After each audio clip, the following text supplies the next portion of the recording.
ASAP methodology.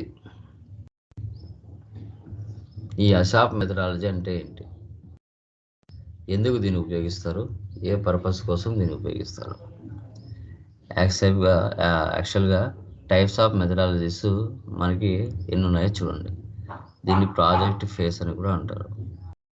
ఒక client బిజినెస్ని మనము ఒక టీసీఎస్, విప్రోను, ఇన్ఫోసిస్ టేక్ ఓవర్ చేసుకున్న తర్వాత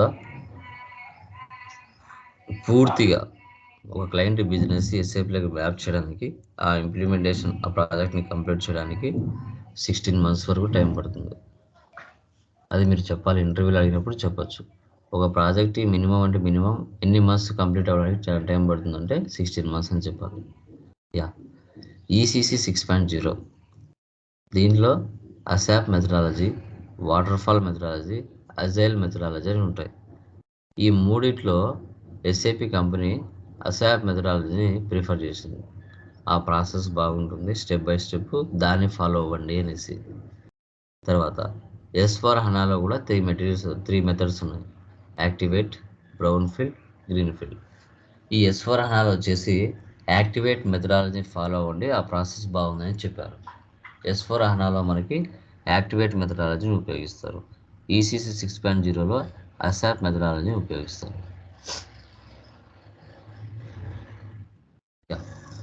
అసాప్ మెథడాలజీ అంటే ASAP stands for యాక్సెలరేటెడ్ ASAP methodology. అంటే స్పీడప్. ఒక ఇంప్లిమెంటేషన్ ప్రాజెక్ట్ని ఎంత స్పీడ్గా కంప్లీట్ చేయగలరు అనేది ఇక్కడ అసాప్ అంటే దాని యొక్క మీనింగ్. యాక్సెలరేటెడ్ అసాప్ మెథడాలజీ అంటాం. Okay, used for implementation project.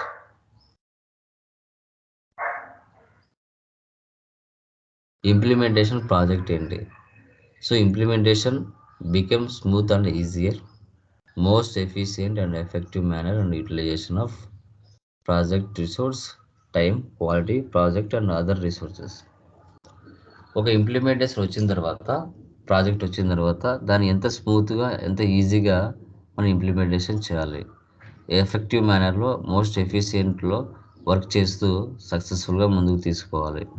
అందుకోసం ప్రాజెక్ట్ కావాల్సిన రిసోర్స్ ఏంటి అంటే టైం, క్వాలిటీ, రీసోర్స్ అంటే మ్యాన్ పవర్, బడ్జెట్, తర్వాత ఇన్ టైం వర్క్, ఇవన్నీ కూడా ప్రాజెక్ట్ రిసోర్స్లో చూడాల్సిందే. ఓకే, పీపుల్, వీళ్ళు కూడా అవసరం. ఫస్ట్ అసాప్ మెథడాలజీని రోడ్ మ్యాప్ మెథడాలజీని కూడా పిలుస్తారు. అసాప్ మెథడాలజీని రోడ్ మ్యాప్ మెథడాలజీని కూడా పిలుస్తారు. సో ప్రతి ప్రాజెక్ట్ అంటే లైక్ ఈసీసీ 6.0 వరకు ఉపయోగించేంత వరకు 5 stages ఉంటాయి: project preparation, business blueprint, realisation, final preparation, go live and support. ఇది ప్రాసెస్. ఓకే, ఈ ప్రాసెస్ని స్టెప్ బై స్టెప్ ఫాలో అవ్వమని చెప్పారు అసాప్ అంటే ఎస్ఏపి కంపెనీ. ఇలా ఫాలో అవుతే కరెక్ట్గా మీకు రిజల్ట్ షో చేస్తుందని ఆ 3 మెథడాలజీ నుంచి అసాప్ మెథడాలజీని వాళ్ళు సెలెక్ట్ చేసుకోమని చెప్పారు. మనం లైక్ ఏపీలో కానీ, లైక్ తెలంగాణలో కానీ, లేదంటే వరల్డ్ వైడ్ ఒకవేళ ఎస్ఏపి మీద మనం పనిచేస్తూ ఉంటే అక్కడ ఈసీసీ 6.0 ఉపయోగిస్తే ఈ మెథడాలజీని ఉపయోగిస్తారు. అదే S/4HANA అయితే యాక్టివేట్ మెథడాలజీని ఉపయోగిస్తారు. దీన్ని రోడ్ మ్యాప్ మెథడాలజీ కూడా అంటారు. So first project preparation. ఇక్కడ ప్లానింగ్ ఉండాలి, ప్రాజెక్ట్ ప్లానింగ్ ఉండాలి. అంటే ఏంటి అంటే ఇప్పుడు ఒక క్లయింట్ బిజినెస్ మనకు టేక్ ఓవర్ చేసిన తర్వాత, ఆ క్లయింట్ బిజినెస్లోకి వెళ్ళిన తర్వాత మనము వాళ్ళ క్లయింట్ బిజినెస్కి సంబంధించి పూర్తి ఇన్ఫర్మేషన్ అనేది క్లయింట్ నుంచి మనము ప్లానింగ్ ప్రకారంగా మొత్తం నాలెడ్జ్ అండ్ ఎన్ని బ్రాంచెస్ ఉన్నాయి, ఎన్ని కంపెనీ కోడ్స్ ఉన్నాయి, మీ యొక్క బిజినెస్ టర్నోవర్ ఎంత, ఎంతమంది వెండర్స్ ఉన్నారు, ఎంతమంది కస్టమర్స్ ఉన్నారు, ఎలాంటి వర్క్ జరుగుతుంది, ప్రాసెస్ అనేది పూర్తిగా తెలుసుకోవాలి ప్లానింగ్ ప్రకారం.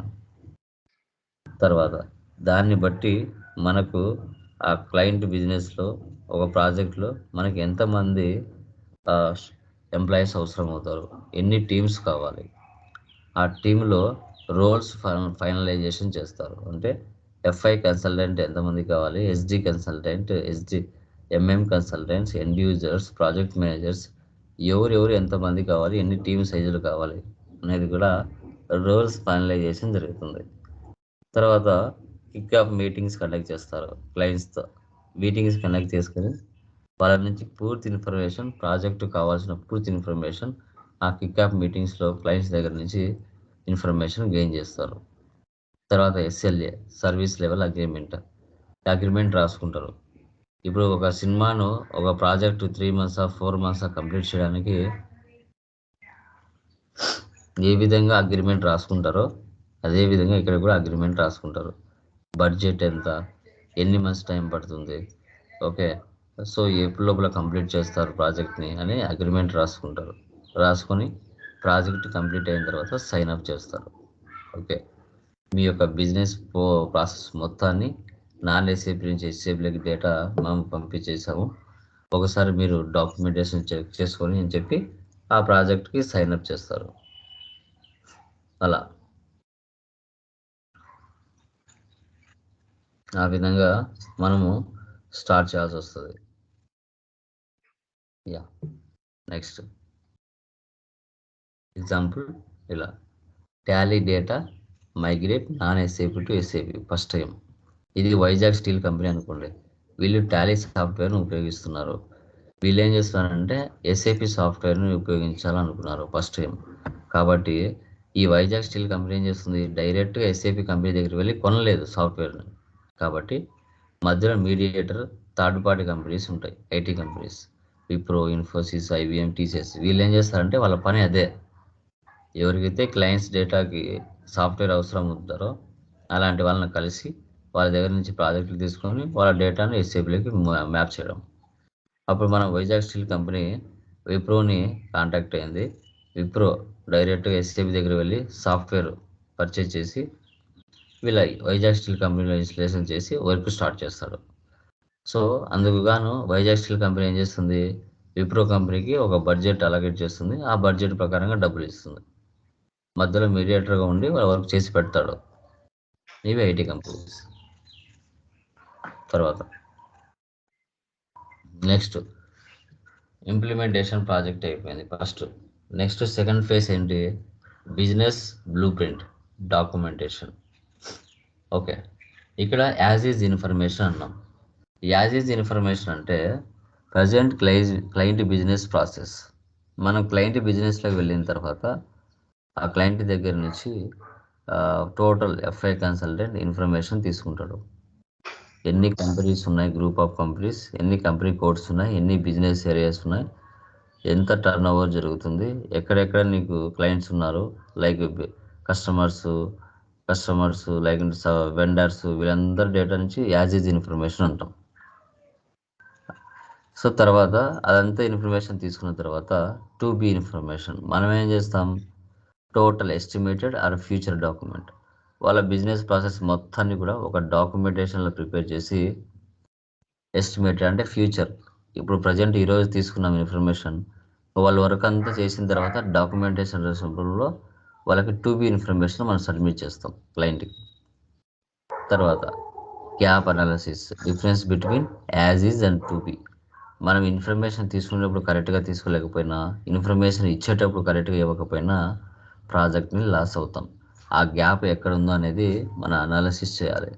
తీసుకునేటప్పుడు ఇన్ఫర్మేషన్ కరెక్ట్గా తీసుకోలేదా, లేకుంటే ఇంప్లిమెంటేషన్ చేసేటప్పుడు కరెక్ట్గా చేయలేదా, ఇవన్నీ కూడా మనము తెలుసుకుంటాం. Scope document, questionnaire form send to the client. ఇప్పుడు ఇంకా క్లయింట్స్కి ఏమైనా డౌట్స్ ఉన్నాయనుకోండి, మనం ఒక క్వశ్చనరీ ఫామ్ పంపించేసి మీకు డౌట్స్ ఉన్నట్టు ఆ క్వశ్చనరీ ఫామ్లో ఫిల్ చేయండి, మేము సాల్వ్ చేస్తామని చెప్తాం. ఓకే, సో తర్వాత బ్లూ ప్రింట్ అంటే మనకి ఇప్పుడు ఒక కన్స్ట్రక్షన్ చేయాలంటే బిల్డింగ్, ఆ బిల్డింగ్లో ఎన్ని గదులు ఉండాలి, ఎన్ని బెడ్రూమ్లు ఉండాలి, ఎన్ని కిచెన్ రూమ్లు ఉండాలి, ఎక్కడ మనకి లైక్ టాయిలెట్స్ ఉండాలి, ఎక్కడ హాల్ ఉండాలి, ఇలా బ్లూ ప్రింట్ ఎలా చూస్తామో అదేవిధంగా ఒక బిజినెస్కి సంబంధించిన బ్లూ ప్రింట్ అనేది కూడా చాలా అవసరం.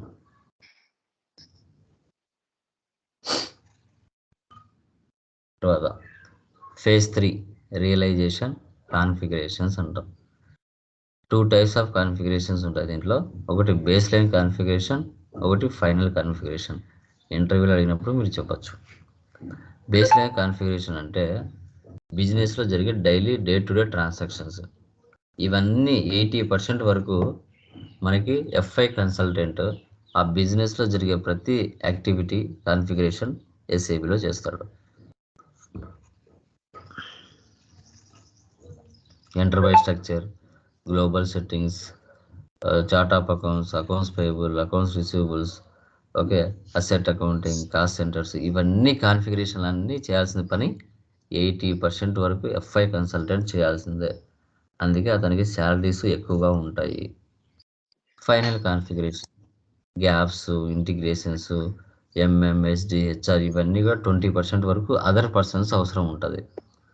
MM consultant, SD consultant, PP consultant, end users, okay, వీళ్ళు అవసరం అవుతుంది. ఈ 20% వాళ్ళ ద్వారా జరుగుతుంది. ఎందుకంటే మనం మినిమం ఇన్ఫర్మేషన్ తెలుసుకొని ఉండాలి ఫైనల్ కాన్ఫిగరేషన్లో కూడా. కాబట్టి యాక్చువల్గా వీళ్ళు అవసరం అవుతారు, వీళ్ళని పిలిపించుకుంటాం ఆ టైంలో. ఇంటిగ్రేషన్స్, పర్చే ఆర్డర్, సేల్స్ ఆర్డర్, ఇవన్నీ ఉంటాయి. Next phase 4 final preparation testing. Okay, first ఏమో ఒక ప్రాజెక్ట్ ప్లానింగ్ పరంగా తీసుకున్నారు. తర్వాత ఆ బిజినెస్ బ్లూ ప్రింట్ తెలుసుకొని సంబంధించిన రియలైజేషన్లో కాన్ఫిగరేషన్లు అన్నీ చేశారు. ఇప్పుడు రియల్ టైం ట్రాన్సాక్షన్స్ జరగాలి. అంతకుముందు మనం ఏం చేయాలంటే మనం చేసిన కాన్ఫిగరేషన్స్ అన్నీ, టీ కోడ్స్ అన్నీ కరెక్ట్గా పని చేస్తున్నాయా లేదా టెస్టింగ్ అనేది చేయాల్సి వస్తుంది. టెస్టింగ్లో ఎన్ని రకాల టెస్టింగ్లు ఉంటాయి? యూజర్ ట్రైనింగ్, ఎండ్ యూజర్స్కి ట్రైనింగ్ ఇవ్వాలి, యూఏటీ టెస్టింగ్ చేస్తాం, okay, unit acceptance testing, integration testing, security testing, performance testing, వైసిప్, workflow reports, interfaces, conversion, enhancements, forms. ఈ టెస్టింగ్ అన్నీ చేస్తారు. ఎందుకంటే ఏమైనా డేటా మిస్యూజ్ అవుతుందా, లేదంటే డేటా హ్యాంగ్ అవుతుందా, పర్ఫార్మెన్స్ స్పీడ్ రాలేదా, ఓకే, సో డేటా ఏమైనా సెక్యూరిటీ లేదా, ఇంటిగ్రేషన్స్ కరెక్ట్గా జరగట్లేదా, ఇవన్నీ కూడా గమనించాలి. ఇవన్నీ గమనించకుండా మనం ఇమీడియట్గా సాఫ్ట్వేర్ని మెయిన్ లైవ్ ప్రాజెక్ట్కి పంపించకూడదు, రాంగ్ అవుతుంది. ఏం కొంచెం అటు ఇటు అయినా కూడా నెక్స్ట్ ప్రాజెక్టులు మనకి ఇవ్వరు. కాబట్టి ప్రతిదీ కూడా చాలా ఒళ్ళు దగ్గర పెట్టుకొని ప్రతిదీ కూడా కరెక్ట్గా స్టెప్ బై స్టెప్ ప్రాసెస్ అనేది తెలుసుకుంటూ వెళ్ళాలి. Next phase 5 go live and support front end screen. So ఇక్కడ లాస్ట్లో గో లైవ్ వచ్చేసి ఫైనల్ డైరెక్ట్ ఎండ్ యూజర్స్ నుంచి రియల్ టైం ట్రాన్సాక్షన్స్ స్టార్ట్ అవుతాయి. Analysing system, end user support. ఇక్కడ ఎండ్ యూజర్స్ చేత రియల్ టైం లైవ్ బిజినెస్లో జరిగే లైవ్ ట్రాన్సాక్షన్స్ ఇక్కడ పోస్ట్ చేయడం జరుగుతుంది. ఇది phase 5 go live and support. Okay, so ఈ విధంగా మనము అసాప్ మెథడాలజీ ఒక ప్రాసెస్ లైక్ రోడ్ మ్యాప్ అంటారు. ఆ 5 మెథడ్స్ని స్టెప్ బై స్టెప్ మనం ఫాలో అవుతూ వస్తే ఒక క్లయింట్ ఒక ఇన్ఫోసిస్కో, టీసీఎస్కో ఇచ్చిన తర్వాత ఆ టీసీఎస్ కంపెనీ ఈ 5 ఫేసెస్ని స్టెప్ బై స్టెప్ ఫాలో అవుతూ వస్తుంది. ఓకే, దీన్ని మనము అసాప్ మెథడాలజీ అని కూడా పిలుస్తాం. ASAP methodology. సో ఒక ఇంప్లిమెంటేషన్ ప్రాజెక్ట్కి మినిమం ఎన్ని మంత్స్ పడుతుందంటే 16 మంత్స్ పడుతుంది. సో మనకి ఈసీసీ 6.0లో అయితే అసాప్ మెథడాలజీని ఉపయోగిస్తాం. S4 హనాలో అయితే మనం యాక్టివేట్ మెథడాలజీని మనం ఉపయోగిస్తామని ఇంటర్వ్యూ పాయింట్ ఆఫ్ అడిగినప్పుడు మీరు చెప్పగలగాలి.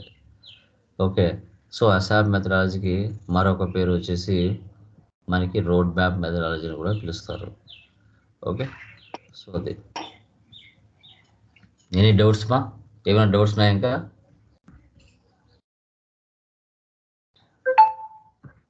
Any doubts? శేషు, లావణ్య, లీలా గారు, అది ఎనీ డౌట్స్? ఇది మా థియరీ. మనకి ఈ థియరీ అయిపోయిన తర్వాత ఇంకా మనము సిస్టమ్కి ఎంటర్ అవుతాం. సో మీరు ఈరోజు ఆయన కాల్ చేసి సాఫ్ట్వేర్ ఇన్స్టలేషన్ చేసుకోవాలి. ఓకే, ఎనీ డేస్కి ఫస్ట్ మీరు డౌన్లోడ్ చేసుకోండి. ఎనీ డేస్కి డౌన్లోడ్ చేసుకున్న తర్వాత ఆ నెంబర్ అతనికి చెప్తే అతను మీ సిస్టంలో ఇన్స్టలేషన్ చేస్తారు. ఇంకా రేపటి నుంచి మనము స్టార్ట్ చేస్తాం. కాన్ఫిగరేషన్స్ అనేది స్టార్ట్ చేయడం జరుగుతుంది. ఓకే, జస్ట్ చూపిస్తాను చూడండి.